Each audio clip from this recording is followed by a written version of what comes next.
최경영의 최강 시사.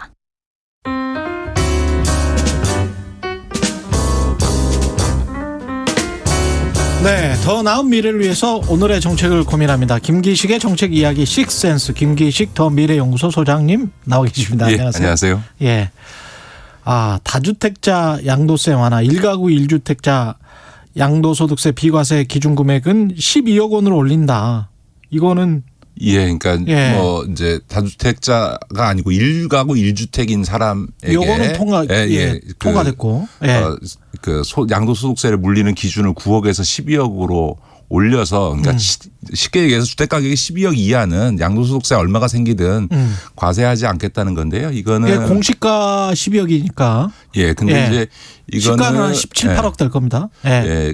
그렇게까지 될까요? 어쨌든 근데 이제 이거는 아마 이제 지난번에 종부세 1가구 1주택 이 과세 기준을 9억에서 11억으로 올렸지 않습니까? 그렇죠. 그러니까 이제 그거에 따라서 연동된 조치이기도 하고 또 집값이 올랐으니까 뭐 이런 것이 한편에서는 또 뭐 그럴 수 있겠다 싶지만 또 한편에서는 지금 이제 내년 이후에 부동산 가격이 하향 안정화될 거다라고 보는 게 대부분의 전문가들의 의견이기 때문에 그러면 집값이 올랐을 때는 이렇게 올리면 그러면 집값이 내려가면 다시 기준을 내릴 거냐, 아마 그러지는 않겠죠. 그러면 결과적으로는 어쨌든 부동산 보유세나 양도소득세가 낮추는 이런 효과가 나는 거고 뭐 한마디로 선거를 의식한 행위라고 봐야죠. 다주택자 양도세 인하까지 이제 고려하겠다는 건데 여당에서는 그러니까 지금 다주택자들에게는 양도소득세가 20에서 30%가 가중되게 돼 있는데 이 중과 규정을 이제 유예해 주는 겠다는 건데 그 명분이라고 하는 게 이게 이제 종부세 부담으로 해서 집은 팔아야 되겠는데 양도소득세가 중과되니까 그 양도소득세 때문에 집을 안 팔아서 이게 집이 원래는 매물로 나와야 했는데 매물로 나오지 않는 이른바 이제 매물 잠김 현상이 생긴다. 그러니까 이 유예를 해 주는 게 어떠냐라고 하는 건데요. 먼저 정책적으로 보면 사실은 이 양도소득세 중과 규정을 도입할 때 이미 다주택자들에게 집을 팔 기회를 주기 위해서 1년을 유예해 주고 다시 6개월을 연장해 준 적이 있는데 그렇습니다. 그럼에도 불구하고 안 팔고 버텼거든요.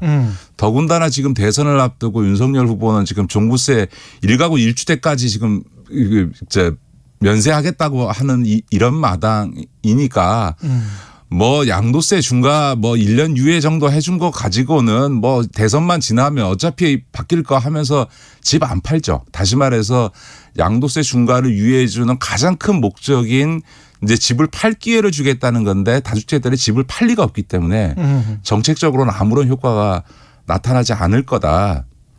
근데 시장 상황이 변하면 아까 말씀하신 것처럼 2022년 내년에 주택 가격이 좀 빠질 수 있다라는 전문가들의 지적이 있는데 만약에 그런 상황이 돼서 근데 보유세는 계속 높고 지금처럼 그리고 거래세를 좀 인하를 해 준다고 하면 한두 채라도 좀 줄여보자라고 생각하는 사람들이 늘고 그게 기존 주택의 매물이 돼서 다시 가격을 낮추는 그런 효과, 그래서 부동산 가격이 상당히 하향 안정화되는 그런 효과도 있지 않느냐.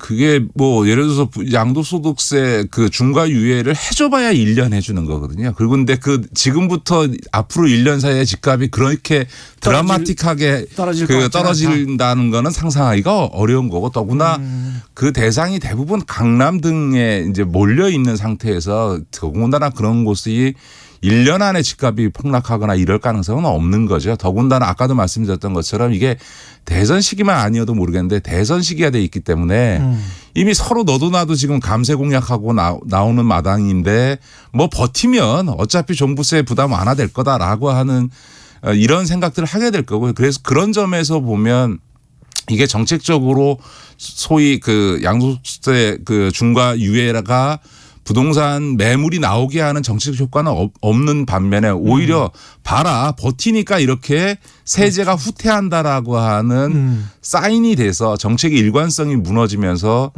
오히려 부동산 문제에 악영향을 줄 가능성이 많다 이렇게 저는 정책적으로 보고요.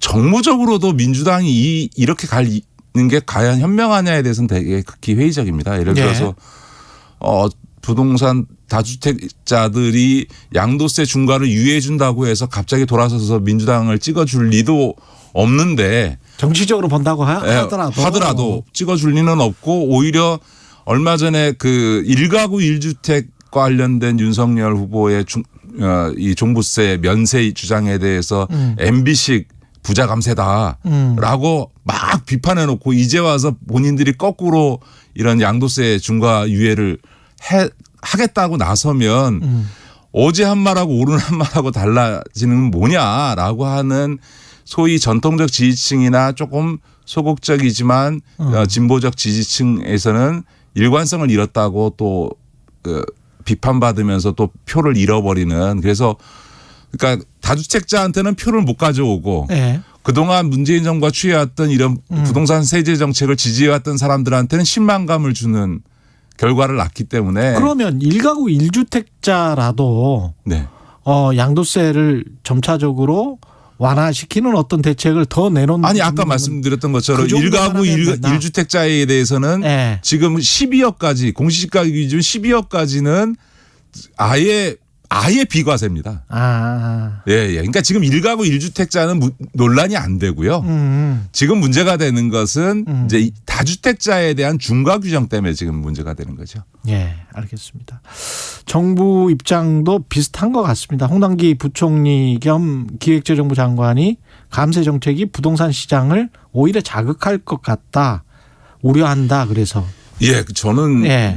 그 점에 대해서는 홍남기 부총리의 의견과 같고요. 예. 무엇보다 지금 제가 안타까운 것은 이렇게 부동산 세제 정책이라고 하는 게 정권마다 바뀐다 그러면 5년마다 바뀐다 그러면 백약이 무효가 되는 거죠. 원래 그 부동산 문제에 있어서 세제를 손을 대는 거는 단기적으로는 전에도 말씀드렸던 것처럼 효과가 없습니다. 다만 이 보유세를 강화하는 정책이 10년까지 쭉 일관되게 유지가 되면 그때서야 이제 효과가 나타나거든요. 아까도 말씀드렸던 것처럼 정권이 바뀔 때마다 5년마다 세제가 바뀔 거다라고 하면 뭐 부동산이라고 하는 게 뭐 갑자기 가격이 급등락하는 게 아니니까 그냥 버티면 된다 이런 생각을 하게 된 거거든요. 근데 네. 그런 점에서는 만약에 이번에 부동산 세제 정책을 민주당이 선거를 의식해서 후퇴하게 되면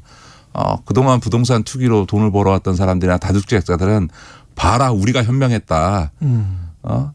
그냥 버티면 결국 우리가 이긴다라고 하는 확고한 신념 전례를 또 한 번 만들어주기 때문에 정말 부동산 부패라고 하는 우리나라의 이 신화가 계속 이어지는 현상이 나타나게 될 거죠. 저는 그런 점에서는 부동산 세제에 있어서 일관성이 굉장히 중요하고 예. 또 민주당이나 이재명 후보가 부동산으로 인한 불로소득에 대해서는 은 차단하고 또 투기는 막겠다 이런 입장을 일관되게 취해왔기 때문에 예. 저는 아마 지금 나오는 안들에 대해서 신중하게 검토하지 않을까 이런 생각을 합니다. 국대 보유세를 신설한다고 네네. 구상을 밝혔다가 네. 이게 국민들이 반대하면 안 하겠다라고 이재명 후보가 했잖아요. 네네네. 이건 어떻게 보십니까? 아니 이게 세목을 신설하는 문제야 당연히 예. 그 국민들이 반대가 하면 민주주의 국가에서 그걸 어떻게 합니까? 예를 들어서 다른 건 몰라도 더군다나 세금 정책이라고 하는 거는 예. 그 국민의 반대 속에 할 수 없다. 다만 그거는 이제 국토보유세 자체 입장을 철회했다기보다는 아마 그냥 일반 원론적인 차원에서 현실적으로 국민들이 설득해도 안 되면 못하는 거 아닙니까? 라는 입장을 밝힌 거 아닐까요? 네네. 국민의힘은 이제 믿을 수 없는 후보다. 네네. 무슨 정책이 왔다 갔다 하냐 뭐 이렇게 이제 비판을 하잖아요. 예, 뭐 그거는 한편에서 국토보유세 도입한다고 막 비판하더니만 또 그거를 유연하게 얘기하니까 비판한 건 또 정략적인 거죠. 그것도 네네. 정략적인 거다. 네. 국민의힘 윤석열 후보 아까 말씀하셨지만 종부세 1주택자를 아예 면세를 포함해서 종부세를 전면 재검토하겠다. 이거 어떻게 보십니까 이거는? 저는 네. 일부 언론이나에서 특히 이거를 막 그 과장해서 얘기하는데 맨날 이런 얘기를 해요. 갑자기 종부세가 180배가 뛰었다. 그것 내용을 보니까 작년에 18,000원 냈는데 지금 200만 원 내게 됐다. 뭐 이런 거예요. 예. 그런데 그런 기사마다 나오는 건 뭐냐면 그런데 집값은 얼마 올랐는데 가격은 잘 안 나와요. 그건 절대 안 나옵니다. 예를 예. 들어서 5억 10억 집값이 올랐는데 세금이 300만 원 올랐다. 이렇게 기사 쓰면 아니 1년 사이에 10억 집값이 올랐는데 300만 원 오른 거 갖고 뭐라 그래? 라가 될 거 아니에요. 그런 것처럼 실제로 집값이 오른 거에 대해서는 말하지 않고 그래서 자산 소득이 엄청나게 5억 10억씩 자산 소득이 늘어난 건 얘기 안 하고 예. 불과 세금 몇십만 원 몇백만 원 올라간 걸 가지고 1년에 가지고 문제 삼는 이 언론의 이런 아주 의도된 보도에 휘둘리는 거죠. 정치하는 사람들이. 네, 저는 그렇게 봅니다. 그 특정 그 언론만 보면 그렇게 될 수도 있죠. 네, 네, 예. 네. 골고루 좀 봐야 될 것 같고. 근데 이제 부동산 세제 문제는 참 이게 복잡하다는 이야기는 전문가들이 다 하고 이게 네. 얼기설기 얽혀 있고 이게 그때마다 그냥 바꿨기 때문에 이건 좀 전면적으로 좀 깔끔하게 네. 해야 되지 않냐 그런 이야기는 합니다. 세제 전문가들이. 예, 뭐 시간 관계상 간단히 말씀드리면 그러니까 오히려 이제 종부세가 정착돼서 보유세가 강화되기 시작하면 예. 뭐 보수 진보 모두가 공통점입니다만 보유세가 강화되면 거래세를 낮춰야 되는 건 맞는 거죠. 다만 아직 이 보유세 강화가 정착되기 전에 지금 뭐 이미 막 종부세 감세 얘기가 막 나오는 이런 상황이니까 못하는 거지. 종부세와 같은 보유세가 확실히 안착되면 거래세는 낮추는 게 맞다 이런 거고요. 예.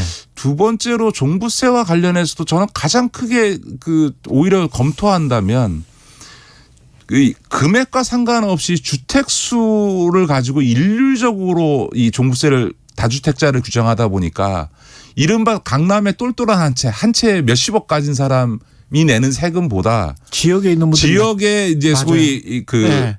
다주택을 갖고 있는 사람 역차별당하는 그렇죠. 지방하고 서울에 집이 있는데 합쳐봐야 한 10몇 억밖에 안 되는데 이 사람들이 50억짜리 강남의 아파트 가진 사람보다 더 세금을 많이 내야 되는 다주택자 규정 때문에 이런 상황. 지방에 계시는 분들 그 하소연 많이 하세요. 예. 그다음에 이런 거예요. 옛날에 살던 집을 이렇게 허물고 거기다가 전세 월세를 주려고 다주택 연립주택을 지었더니 이게 이제 다 한 집당 하나씩 그 가구가 되다 보니까 맞아요. 연립주택 하나가 다주택자가 돼서 중과를 받는 분들. 근데 그 연립주택 전체 가격 해봐야 한 10몇 억 돼서 강남 가면 그렇죠. 전세밖에 못 사는데 예. 나 다주택자라고 중과한다. 이런 것들에 대해서는 불만이 있을 수 있기 때문에 이 부분에 대해서는 좀 봐야 돼요. 그러니까 예. 금액과 어떤 가구 수를 좀 종합적으로 고려해서 맞습니다. 다주택자 규정을 좀 정비할 필요도 좀 있는 것 같고요. 예. 마지막으로 국토보유세와 관련해서도 예. 네, 종부세와 국토보유세 합치게 되면 오히려 거꾸로 강남의 고가 주택을 갖고 있는 타워팰리스처럼 이렇게 초고밀도 예. 아파트를 갖고 있는 사람은 세금이 내려가는 효과가 있습니다. 그렇기 때문에 국토보유세를 도입한다 하더라도 굉장히 정교한 세부적 검토가 필요한 거죠. 예. 김기식의 식센스, 김기식 더 미래연구소 소장이었습니다. 고맙습니다. 네, 고맙습니다. KBS 1라디오 최경영의 최강시사 듣고 계신 지금 시각 8시 44분입니다. 이 시각 교통정보입니다. 남해고속도로 순천 방향